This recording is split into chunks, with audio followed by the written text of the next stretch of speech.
আদিত্য সুদীপার কাছে এসে বলে, রিদম কেন এই বাড়িতে এসেছিল? তখন সুদীপা বলে, আমি কি জানি, আচ্ছা দেখি রিদমকে ফোন করি বলে মিথ্যে মিথ্যে ফোন করে তখন আদিত্য ফোনটা কেড়ে নেয়, দেখে যে কেউ ফোন করেনি। এদিকে অগ্র পরমার কাছে যে বলে ডিভোর্স পেপারে সই দিতে, তখন এটা সুদীপা দেখতে পেয়ে দৌড়ে কাগজটা ছিঁড়ে ফেলে তখন অগ্র বলে, তুই এটা কি করলি?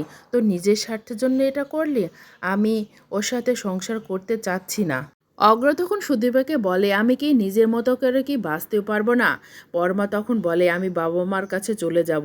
একথা সুদীপা শুনতে পেয়ে সঙ্গে সঙ্গে পরমার বাবা মার কাছে যায়, যে বলে, আপনারা কিছুদিনের জন্য এই বাড়ি ছেড়ে চলে যান, না হলে পরমা এ বাড়িতে আসবে, আপনারা না থাকলে তো আর আসতে পারবে না।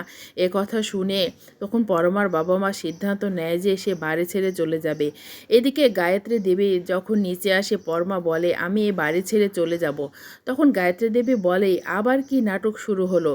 একথা শুনে তখন সঞ্চারের ডিভোর্স পেপারে ছেঁড়া কাগজটা গায়ত্রী দেবীকে দেখায়। গায়ত্রী দেবী তখন পরমার কাছে যায়, যে বলে, কি সমস্যা তোমার? তখন পরমা বলে, আমার আর অগ্রর একটু সমস্যা হচ্ছে, তাই আমি বাড়ি ছেড়ে চলে যাব। সেই সময় সুদীপা বাসায় এসে তখন পরমাকে বলে, তুমি এ বাড়ি ছেড়ে কোথাও যাবে না।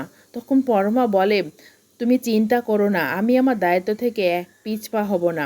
সেই সময় পরমার বাবা মা গায়ত্রী দেবীর কাছে ফোন করে, তখন সুদীপা গায়ত্রী দেবীকে ফোনটা দেয়, তখন বলে, পরমার বাবা মা, আমরা কিছুদিনের জন্য বিদেশে চলে যাচ্ছি, তাই আপনারা পরমাকে দেখে শুনে রাখবেন। কথা শুনে গায়ত্রী দেবী বলে পরমাকে, তুমি এই বাড়ি ছেড়ে কোথাও যাবে না, তোমার বাবা মা যতদিন না আসবে তুমি এই বাড়ি ছেড়ে কোথাও যাবে না, তুমি যদি চলে যাও তাহলে আমি এই বাড়ি ছেড়ে চলে যাব। এদিকে আদিত্য রুডির কাছে আসে, একই হাতের ঘড়ি প্রিন্ট আউট পেয়ে ওকে জিজ্ঞাসাবাদের জন্য পুলিশ স্টেশনে নিয়ে যাওয়ার জন্য যায়। তখন সেই সময় রিদম এসে বলে, আপনি স্যারকে কোথায় নিয়ে যাচ্ছেন? তখন আদিত্য বলে, আপনি যদি বেশি বাড়াবাড়ি করেন তাহলে আপনাকেও নিয়ে যেতে আমি বাধ্য হব।